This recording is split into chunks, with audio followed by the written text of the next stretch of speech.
बुनकर welfare society के द्वारा डीएम कार्यालय पे विभिन्न मांगों के लेके आज यहाँ पे बुनकर समाज के लोग आए हुए हैं और इनकी मांगे हैं। बिजली की समस्याओं को लेकर आज यहाँ पे डीएम से मिल रहे हैं। क्या मुद्दा है, किन मुद्दों को लेकर आप लोग बात कर रहे हैं? हम लोगों का मुद्दा ये है कि हम लोगों को जो फ्लैट रेट बिजली जो है 2006 के शासनादेश के अनुसार 143 रुपया एक हाउस पावर का, यानी ये प्रति लूम प्रति माह 143 रुपया देना था, जो कि सन 2023 में सरकार ने इसको पलट करके जो है बदल करके इसको 880 रुपया कर दिया। और 6 गुना पैसा तो कहीं बढ़ता नहीं है, बढ़ गया उतना देने में हम लोग असमर्थ हैं। तो हम लोग जिलाधिकारी साहब से इतना कहना है कि हम लोग गरीब बुनकर हैं, हम लोग इतना पैसा दे नहीं पाएंगे, हम लोग मजदूरी करने वाले लोग हैं।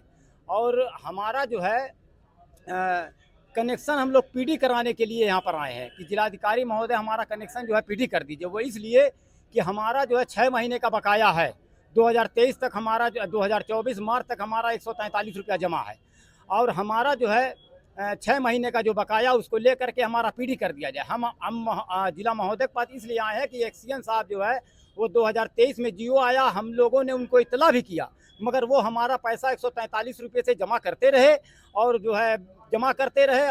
फरवरी मार्च तक उन्होंने जमा किया हमारा। अब वो जब हम पीडी कराने की बात उनसे कर रहे हैं तो ये कह रहे हैं कि आप 2023 से पैसा दीजिए। तो बताइए, गरीब बुनकर तो बिन करके कपड़ा महाजनों को दे दिया, अब हम कहाँ से उतना पैसा लाएंगे कि हम जो है देंगे ये उसको। बजाय जो 100 कुछ रुपए की बात कर रहे हैं आप, ये कब से देते हैं? ये 2006 से। 2006 से देते जी हैं? जी जी जी। और मंथली देते हैं कि सालाना देते हैं? मंथली 143 रुपया। अब कितना सरकार मांग रही है? ये 880 रुपया। 880 रुपए? जी, जो 880 रुपया, वो भी 5 किलोवाट तक फ्लैट रेट कर दिया है, जो कि पहले 2006 में जब ये शासनादेश आया था तो उस वक्त 100 किलोवाट था, यानी 150 हार्स पावर। उसको सरकार ने घटा करके 5 हार्स पावर कर दिया। आप बताइए 5 हार्स पावर में कैसे लूम चलेगा? जिसके पास 5 लूम है चलिए ठीक है, जिसके पास 6 लूम है वो अमीर हो गया, उसके बिलिंग से है, वो बिलिंग से पैसा दे रहा। अब एक्सीएन साहब बिल बना रहे हैं 2023 से, किसी की 10 लाख, किसी की 5 लाख, बुनकर का हार्ट अटैक हो जाएगा। तो हम लोग ये चाह रहे हैं कि हम लोग सरकार से 5-6 महीने से गुहार लगा रहे हैं, जब से एक्सीएन साहब हम लोग से 880 रुपया मांग रहे हैं तब से हम लोग सरकार से गुहार लगा रहे हैं, मगर हमारी मांग कहीं नहीं सुनी जा रही है, कोई नहीं हम लोगों को सुन रहा है। हम लोग मुख्यमंत्री जी से भी बात किए थे, मुख्यमंत्री जी से बात किए तो मुख्यमंत्री जी मार्च को हम लोगों की बात हुई थी, तो उन्होंने कहा था ठीक है चुनाव बाद देखा जाएगा। फिर चुनाव के बाद हम लोग एक साहब हैं उनको पकड़े, हम लोग उनके पास गए, वो जा करके उनसे मिले अभी 4-5 दिन के पहले। तो उन्होंने कहा कि देखिए ये बुनकरों की सहमति से हुआ है, अब इसमें कुछ नहीं हो पाएगा। तो बुनकर आप ही के बुनकर समाज के लोग उस पर सहमति जताए हैं तभी तो? जी, हमारे ही समाज के लोग 3 लोग उस पर सहमति जताए। कौन 3 लोग हैं? एक अरशद जमाल, एक अतीक अंसारी, एक का नाम है कासिम अंसारी। आखिर वो लोग ऐसा क्यों कर रहे हैं बुनकर समाज? ऐसा क्यों किए? अब वो लोग नेता आदमी हैं, वो लोग जो है का नाम है कि नेतागिरी करते हैं, वो सिर्फ अपने चुनाव के चक्कर में आकर के ऐसा किया। वो चेयरमैन भी बन गए, अरशद जमाल जी। कौन सा चुनाव लड़ते हैं? वो चेयरमैनी का चुनाव लड़ते हैं। चेयरमैनी का इस वक्त वो चेयरमैन है भी। कहाँ पे हैं? ये है मऊ के।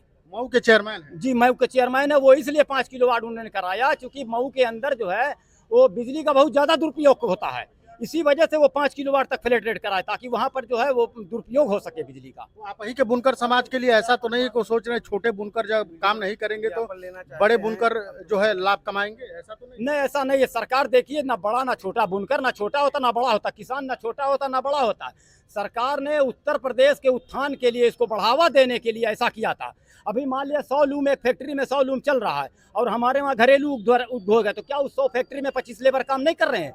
अगर वो बिजली का बिल नहीं दे पाएगा, बंद कर देगा, तो 100 लूम बेरोजगार नहीं हो जाएंगे। तो सरकार वही के बुनकरों के द्वारा बुनकर समाज आज बेरोजगारी के कगार। जी जी जी, सरकार का इसमें कोई बहुत ज्यादा दोष नहीं है। सरकार का दोष नहीं? नहीं, ज्यादा दोष कहाँ नहीं के रहने वाले हैं ये बुनकर? ये बुनकर गोरखनाथ महाराज जी के हम लोग बिल्कुल पड़ोसी हैं, सटे पड़ोसी हम। नहीं, जिनकी आप बात कर रहे हैं मऊ के, एक बनारस मऊ के हैं, एक बनारस के हैं, एक टांडा के हैं। ये तीनों लोग मिलकर मिल करके पूरे प्रदेश की बुनकरों की दुर्व्यवस्था कर रही है। हम लोग यहाँ पर इसलिए आए हैं कि हमारा अगर पीडी हो जाएगा, जल्द 5-6 महीना हो गया, कुछ हुआ नहीं, हम बकायदार होते चले जा रहे हैं। पीडी अगर हमारा हो जाएगा तो हमारे बुनकर भाई के पास जो भी लूम है वो कबाड़ में बेच देगा, तो 25-50 हजार, लाख 2 लाख पा जाएगा, 25-50 हजार, तो वो अपना ठेला रिक्शा कुछ खरीद लेगा ना। आप लोग अब अपने मिल को कबाड़ में बेचने एकदम आप चल के देख लीजिए, सब बंद है। मजबूर है, बहुत मजबूर है। कबाड़ में बेच देंगे मिल। मजबूरी है, क्या किया जाएगा? तो ये बुनकर समाज के लोग थे। अब ये डीएम कार्यालय पे बिजली की समस्या को लेकर आए थे और इनका साफ आरोप है कि इन्हीं के बुनकर समाज के 2-3 लोग नेता हैं जिनके द्वारा आज बुनकर सड़क पे उतर गए हैं।